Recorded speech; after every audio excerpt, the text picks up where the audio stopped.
Que el Señor te bendiga y te guarde, mi hermano. Es un gusto estar acá contigo una vez más. Jueces, capítulo 17, nos corresponde el día de hoy.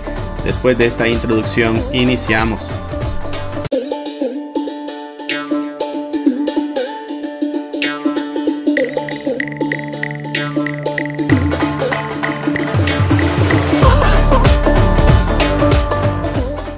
Que Dios te bendiga, mi hermano. Capítulo 17, libro de Jueces, nos corresponde el día de hoy. Espero que tengas tu Biblia, tu cuadernito de notas, lapicero, marcador, todo lo que necesites para sacar el máximo provecho del estudio que vamos a estar teniendo el día de hoy.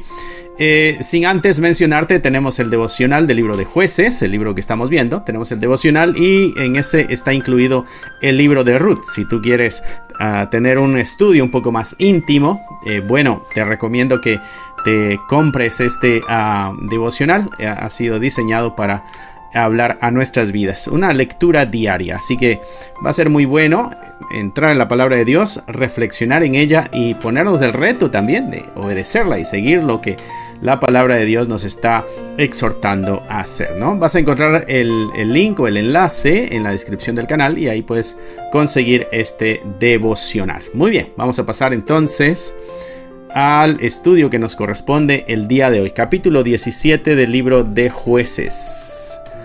Las imágenes y el sacerdote de Micaía. Interesante. ¿Recuerdas cómo es la dinámica del libro de Jueces? Espiritualmente anda bien o moralmente sube y baja, sube y baja. Y cuando está abajo viene el castigo. Buscan al Señor para que les ayude. Dios responde en misericordia.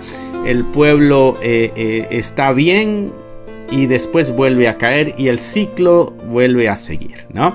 Es muy interesante esa dinámica en el libro de Jueces que refleja la dinámica nuestra cuando el Espíritu de Dios no está en nuestros corazones y nos está gobernando. Así que busquemos la llenura del Espíritu de Dios. Ok, versículo 1 y versículo 2 dice: hubo un hombre del monte de Efraín que se llamaba Micaía, el cual dijo a su madre: los 1100 siclos de plata que te fueron hurtados, acerca de los cuales maldijiste y de los cuales me hablaste, he aquí el dinero está en mi poder, yo lo tomé. Entonces la madre dijo: bendito seas de Jehová, hijo mío.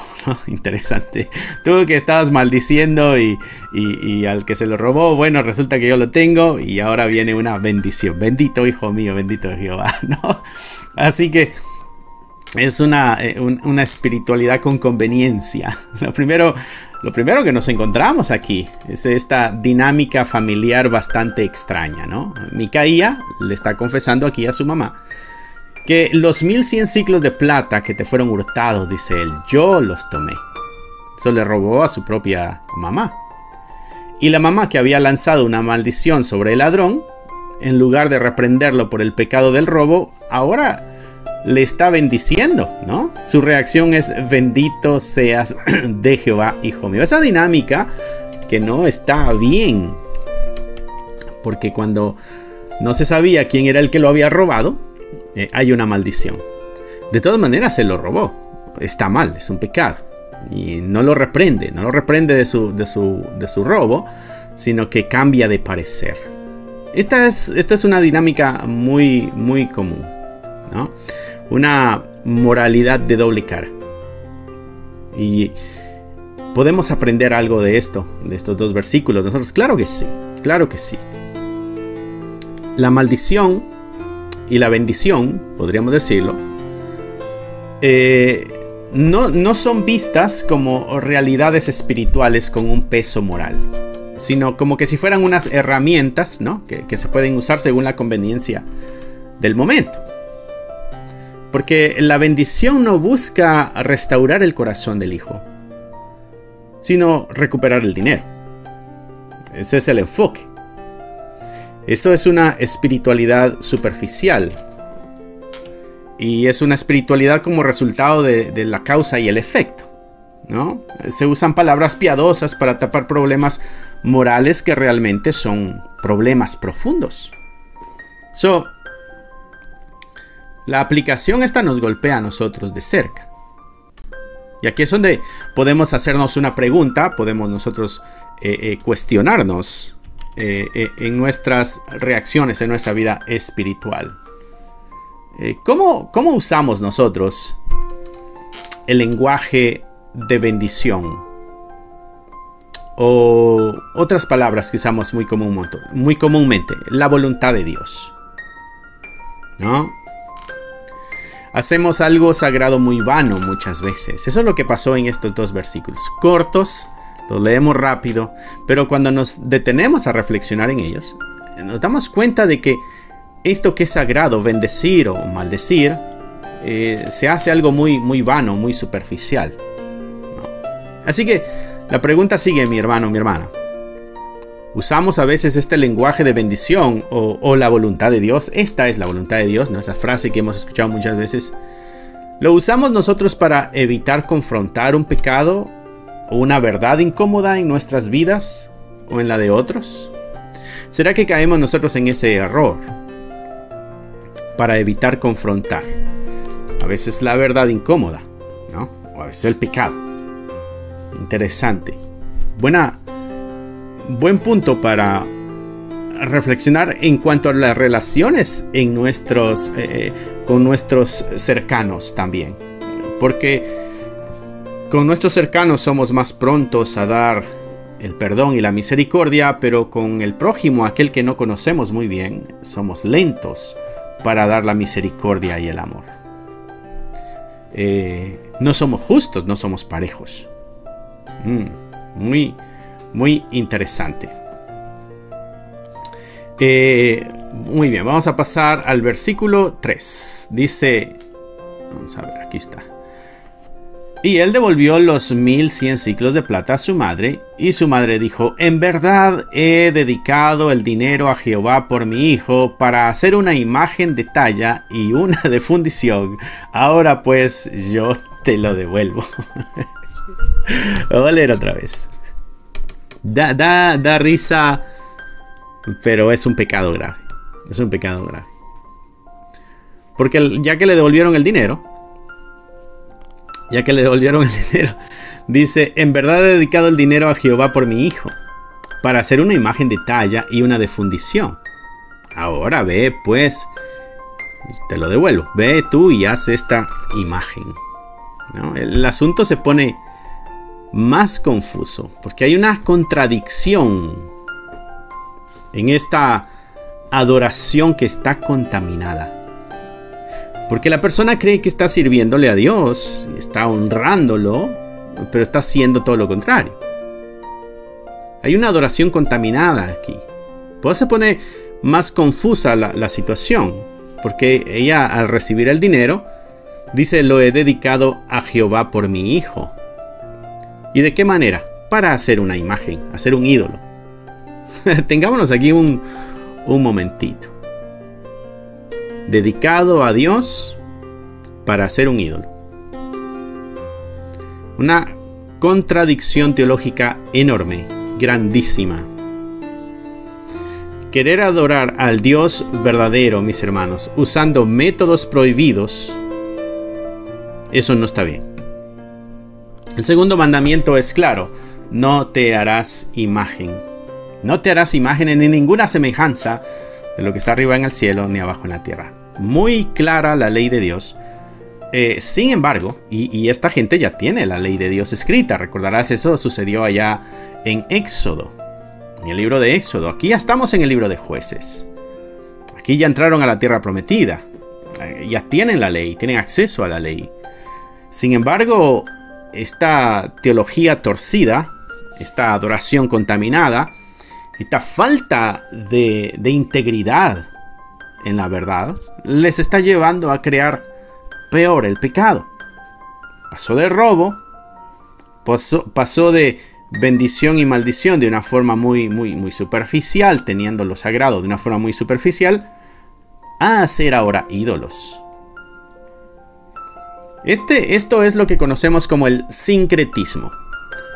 Es la mezcla de la verdad con el error. Porque la mujer quiere los beneficios de Dios, pero con la comodidad tangible, ¿no?, de un ídolo, al que ella puede ver y puede controlar. La idea de estos ídolos es de que es algo que podemos poner o quitar. Poner o quitar, ¿no? Recuerdo que escuchaba yo a personas que ponían a sus ídolos de cabeza para que les concediera el milagro del novio, de la novia, o del trabajo, o del aumento. Y si se les concedía, entonces ponían a su ídolo en los pies. Pero si no, estaba de cabeza hasta que cumpliera. Esta es la mentalidad de la persona que tiene ídolos. Un Dios al que pueden manejar, un Dios al que pueden utilizar, un Dios al que pueden manipular. Ese es el sincretismo, como se conoce.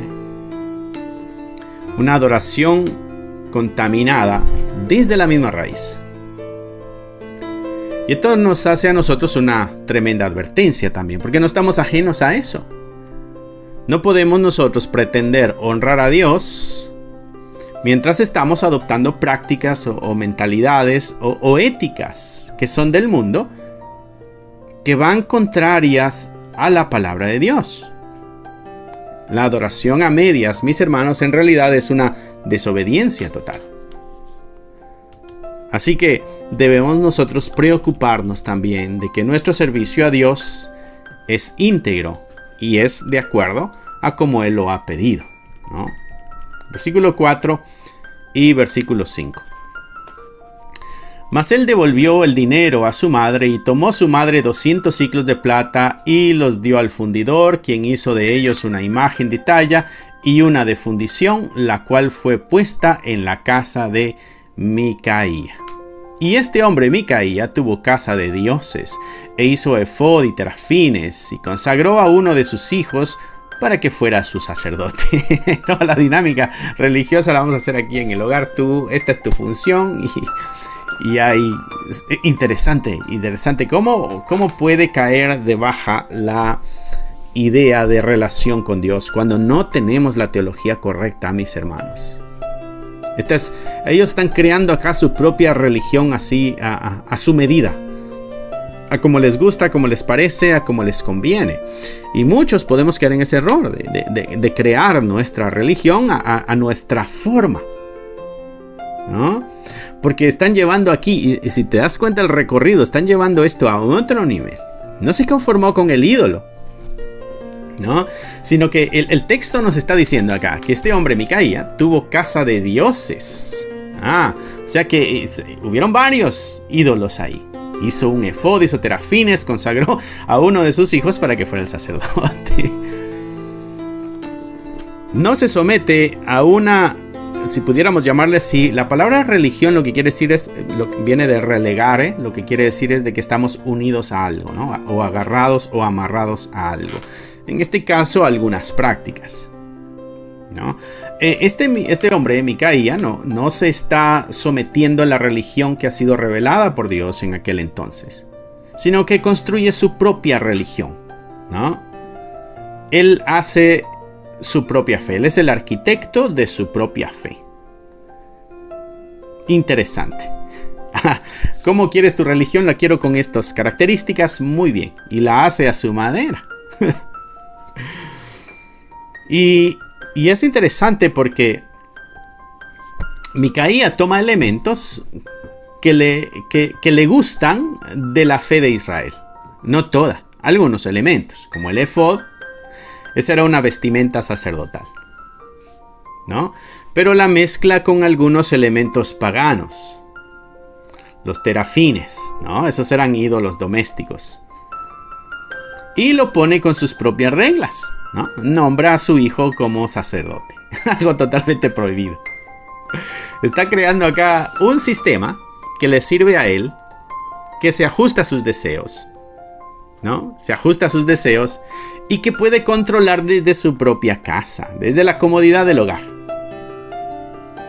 ¿Cuántas veces, mis hermanos, aunque suena esta historia bastante graciosa, pero cuántas veces nosotros, sin darnos cuenta, no construimos una versión del cristianismo que nos conviene, ¿no? Donde nosotros somos los que elegimos las partes que nos gustan, como el amor, el perdón, pero ignoramos las que nos desafían, que es la santidad, que es la sumisión, el arrepentimiento, ¿no? Y vamos acomodando nuestra religión, a nuestra manera. Nosotros nos reímos de esta historia, pero podemos nosotros caer en un error similar, un error garrafal. Versículo 10. En aquellos días no había rey en Israel y cada uno hacía lo que bien le parecía. Y esta es una clave en todo el libro. Todo mundo está dirigiendo su vida como bien le parece. Es necesario rendirle cuentas a Dios, mi hermano. Hay un caos en el pueblo, en la humanidad, porque no hay un Dios que les está dando dirección. Interesante. Justo en medio de toda esta situación que ha venido relatándose en este capítulo que estamos leyendo, el escritor de Jueces, entendiendo que está siendo inspirado por Dios, nos da este diagnóstico. ¿Cuál es la causa de todo este caos y de todo este desastre? Bueno, es que no había rey en Israel. Y dice, y cada uno hacía lo que bien le parecía. Y esto, como les decía, es clave en todo el libro. La ausencia de un liderazgo que sea piadoso, la falta de una autoridad pero que esté conectada con Dios, va a dar como resultado este caos moral y este caos espiritual. Así que es necesaria tener la dirección de Dios en nuestras vidas. El principio en esto es que el peligro mortal de una autoridad lejana a Dios nos va a llevar a un caos similar. Cuando nuestro estándar deja de ser ¿qué dice Dios? Y se convierte en ¿qué me parece bien a mí? La sociedad se va a desintegrar. Cuando no me importa lo que Dios diga, pero me importa lo que a mí me parece bien. Entonces ahí esta brújula espiritual o moral que nos va dirigiendo, ahí se nos va a romper. Cuando metemos nuestra voluntad y nuestros deseos. El pasaje está hablando, obvio, de un rey terrenal. Pero cuando Dios no reina en nuestros corazones, mis hermanos, cada persona se convierte en su propio rey, en su propio Dios. Y el resultado es esta anarquía que vemos en la casa de Micaía, donde él es el que decide. Él pone al ídolo, él pone al Dios y él pone las reglas. Todo a su manera, una religión a su manera. Versículo 7 y versículo 8. Dice, y había un joven de Belén de Judá, de la tribu de Judá, había un joven de Belén de Judá, de la tribu de Judá, el cual era levita y era forastero ahí, o sea, no era del área. Este hombre partió de la ciudad de Belén de Judá para ir a vivir donde pudiera encontrar lugar, y llegando en su camino al monte de Efraín, vino a casa de Micaía. Este anda perdido, anda buscando dónde vivir y termina llegando a la casa de Micaía. Y justo, mis hermanos, cuando pensamos que la historia no puede ser más triste, como que, oye, ya llegó, la historia de esta familia ya llegó a su clímax, ¿no? Cuando creemos que ya no puede suceder más, hay una nueva escena y hay un nuevo personaje. Un joven que viene de Belén de Judá, ¿no? Este es levita, ¿ok? Esto lo está diciendo acá el versículo 7. El que llegó acá es un levita, ¿no? Alguien de la tribu que ha sido apartada por Dios para el servicio sagrado, para enseñar la ley. Básicamente está desempleado y anda vagando, está buscando un lugar donde vivir. Para ir a vivir donde pudiera encontrar lugar, nos dice el escritor. Esto nos da la muestra también, mis hermanos, de esta tragedia que está viviendo en toda la nación de Israel en este momento de la historia que estamos leyendo. El sistema de adoración estaba tan corrupto, ¿no? Que los propios ministros que han sido consagrados no tenían un lugar. Él anda buscando a ver dónde puede vivir. No tenían lugar, no tenían propósito, no tenían sustento. Esta es una decadencia en el pueblo. Cuando aquellos que deben ser los que guardan la verdad, aquellos que son los guías del pueblo, han perdido su vocación y se convierten en este tipo de mercaderes o mercenarios espirituales que están buscando su propio bienestar. Ahí la corrupción se acelera. Un levita errante es el síntoma de una nación que está espiritualmente enferma. Él debía tener un lugar y un sustento y una misión en su vida espiritual. No es lo que estamos leyendo en esta historia. Y como hemos visto al inicio de este capítulo, sabemos que esto no va para bien, menos al lugar donde fue a caer. Fue a caer a la casa de Micaía, aquel que tiene ídolos y tiene su sacerdote, ¿no? Versículo 9 y versículo 10 dice: y Micaía le dijo: ¿de dónde vienes? Y el levita le respondió: soy de Belén de Judá y voy a vivir donde pueda encontrar un lugar. Entonces Micaía le dijo: quédate en mi casa y serás para mí padre y sacerdote. Y yo te daré 10 siclos de plata por año, vestidos y comida. Y el levita dijo: hey, me parece bien el asunto. Me quedo contratado entonces acá en este lugar, ¿no? Y se hace del ministerio algo mercantil. Porque acá está viendo al levita, Micaía, y oye, le brillan los ojos. Él había nombrado a su hijo, pero ahora tenemos a uno que es levita, ¿no? Como que le vamos a dar más validez a nuestra religión creada. Esto es lo que faltaba, ¿no? Para esta colección religiosa que está haciendo Micaía. Eso le hace la oferta de trabajo y el levita acepta. Y aquí vemos cómo lo que es sagrado se convierte en una especie de transacción comercial nada más. El ministerio se reduce a un empleo. Micaía, mis hermanos, como nos hemos dado cuenta ya en esta historia, Micaía no está buscando una guía espiritual que le corrija. Él quiere contratar un empleado que le dé una idea de legitimidad a su religión personal. Le está ofreciendo un salario, le está ofreciendo un paquete de beneficios, está comprando un sacerdote. El llamado de Dios se pone acá en venta al mejor postor, en otras palabras. Y aquí es donde debemos nosotros preguntarnos, para reflexionar, ¿cómo nosotros vemos el ministerio o el servicio a Dios? ¿Lo vemos como una carrera? ¿Lo vemos como un negocio? ¿O lo vemos como una vocación que es sagrada y que es sacrificial? Una pregunta para reflexionar. ¿Cómo es que nosotros vemos la religión? ¿O la relación con Dios? ¿O el ministerio? ¿Cómo lo identifica nuestra mente y nuestro corazón?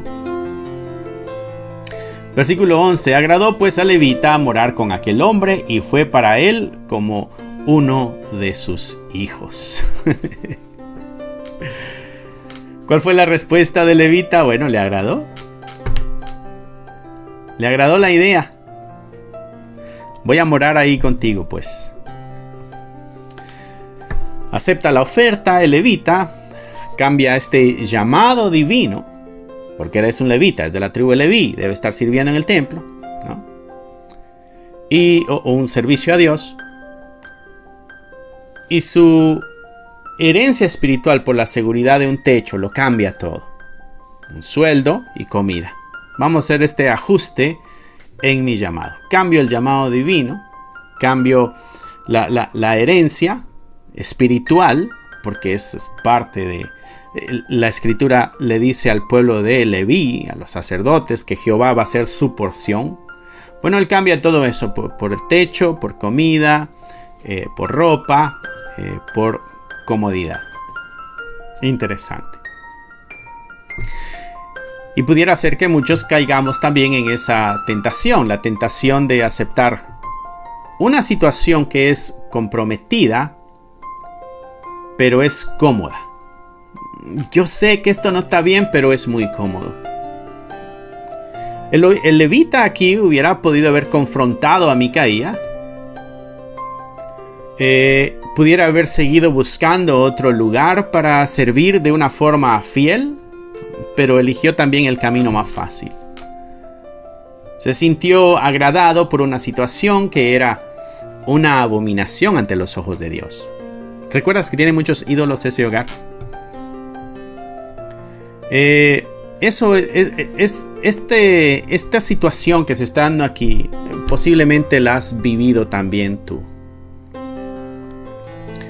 Porque quizá algunas veces nos hemos sentido nosotros agradados o cómodos en una situación. Puede ser una situación laboral o puede ser alguna relación que tenemos o cualquier cosa, pero que sabemos nosotros que está comprometiendo nuestra fe. ¿Cuántas veces nos sentimos cómodos en algo, pero sabemos de que no le agrada a Dios? ¿No? Y sabemos de que está comprometiendo nuestra fe. Pero continuamos ahí porque como son seguras y son convenientes, entonces vendemos lo sagrado por la seguridad presente. Caemos muchas veces nosotros en ese error. Versículo 12. Antes de señalar a estos, estas historias nos sirven a nosotros para reflexionar cómo está nuestra relación con Dios. 13 versículos, pero son tremendos, mis hermanos, tremendos. Versículo 12 dice: y Micaía consagró al levita, y aquel joven le servía de sacerdote y permaneció en casa de Micaía. Mira esto. Y Micaía consagró al levita. Y aquel joven le servía de sacerdote. Permaneció en casa de Micaía, ¿no? Vemos acá la dinámica continúa. Ahora se agregó alguien más. Alguien con cierta reputación, pudiéramos decirle aquí, ¿no? La farsa, el engaño continúa. Porque Micaía le está consagrando. Pensemos en esto, mis hermanos. Este es una persona que ha construido su propio culto lleno de idolatría en su propia casa. Y toma la autoridad de consagrar a sus propios oficiales de Dios. Es un acto de arrogancia espiritual impresionante, porque estamos hablando de vida espiritual. Uno no tiene la autoridad para dar esa posición, y el otro no tiene la integridad para recibirla en esos términos. Ni uno ni el otro está bien en esta situación. Ambos están operando completamente fuera de lo que Dios les ha asignado. Ahora vemos a Micaía, ¿no? Creyéndose un obispo o un sumo sacerdote. Y el levita, bueno, está aceptando esta consagración que es ilegítima. Esta es una advertencia para nosotros, mis hermanos, que pudiéramos a veces asumir autoridades espirituales que Dios no nos ha dado. No podemos nosotros inventar roles o inventar ritos y esperar que Dios lo respalde. La verdadera autoridad que es espiritual, viene de la sumisión a la autoridad de Dios, no de nuestras autoproclamaciones. Ten cuidado con aquel que se autoproclama. Y hay muchos de esos, mis hermanos. Hay muchos proclamados apóstoles y y profetas. Ten cuidado, porque no está esa autoridad dada en la escritura al ser humano. Versículo 13. Y Micaía dijo: ahora sé que Jehová me prosperará, porque tengo un levita por sacerdote. Ahora estoy seguro. Alcancé lo que no me imaginé que fuera a alcanzar. Y entonces ahora está teniendo Micaía esta falsa seguridad. Una falsa seguridad porque todo esto es un engaño. Y esta es la autodecepción al máximo, ¿no? Porque él ha armado todo su propio sistema. Y ahora pues tiene un sacerdote profesional, ¿no? Y llega a una conclusión.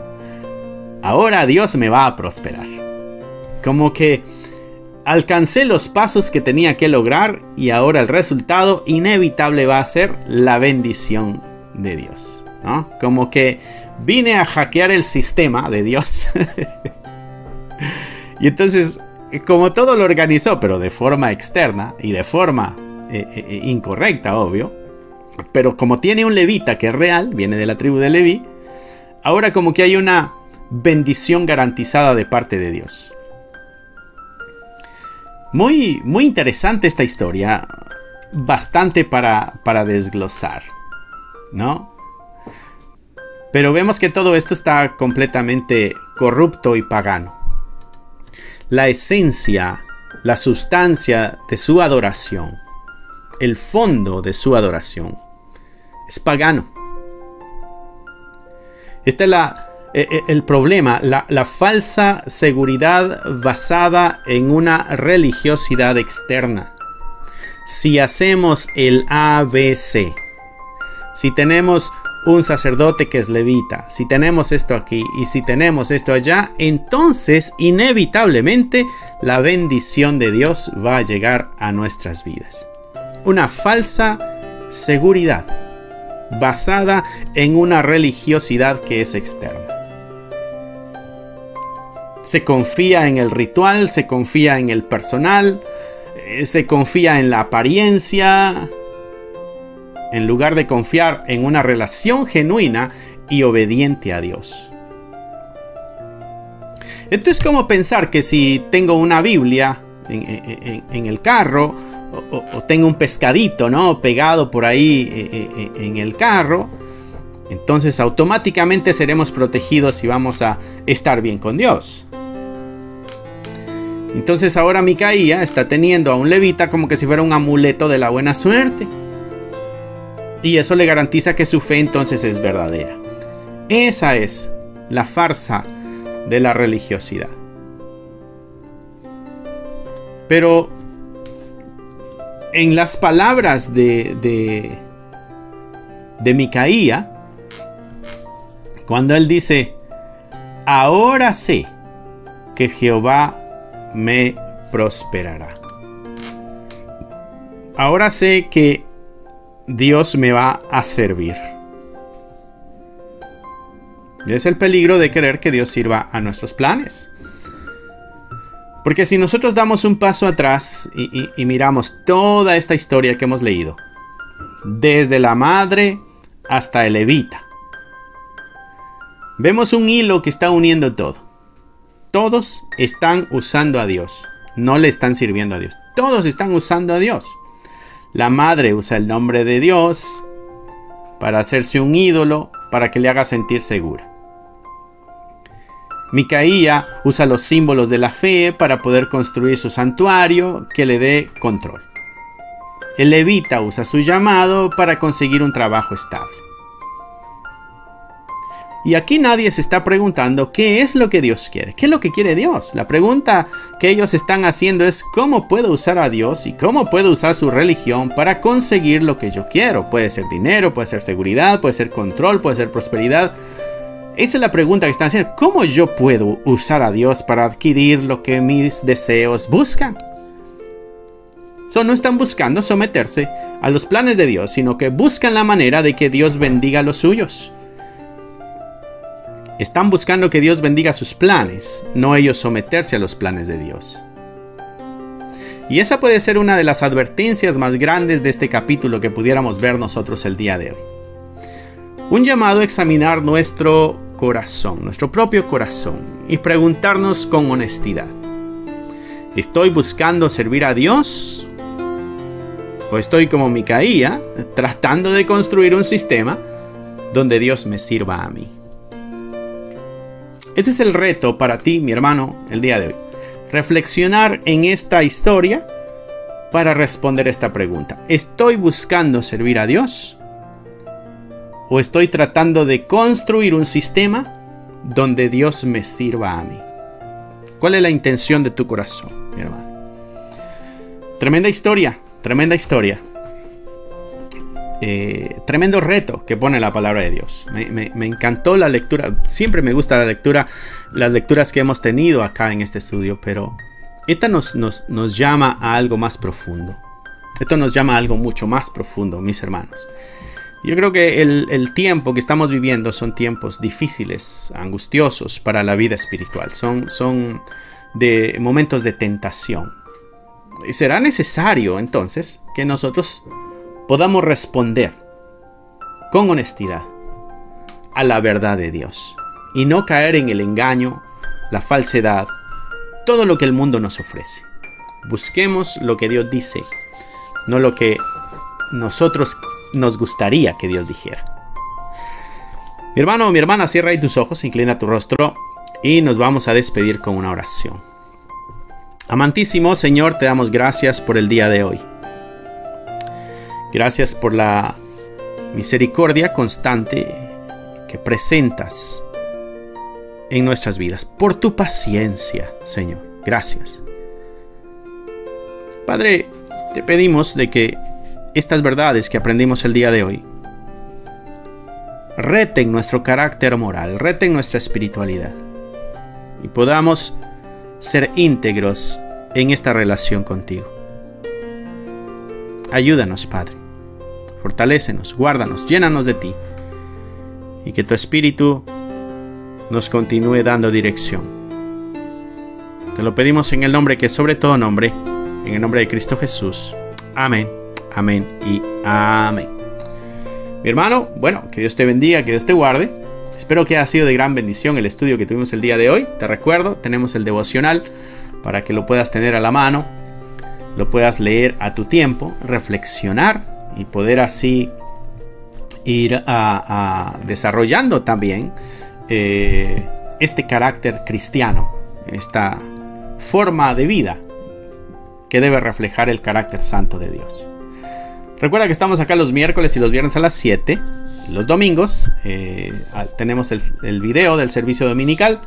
Así que para que nos acompañes ahí también en nuestro momento de adoración. Que Dios te bendiga, que Dios te guarde y nos vemos pronto. Bye. Si te gustaría obtener alguno de estos devocionales, libros de estudio o libros para colorear, encontrarás un enlace en la descripción del video que te llevará a la página de Amazon para adquirirlos. Si aún no te has inscrito en el canal, te animo a que lo hagas para no perderte ninguno de los videos que estamos subiendo. Gracias por esperar hasta aquí. Que nuestro Señor te bendiga y nos vemos pronto.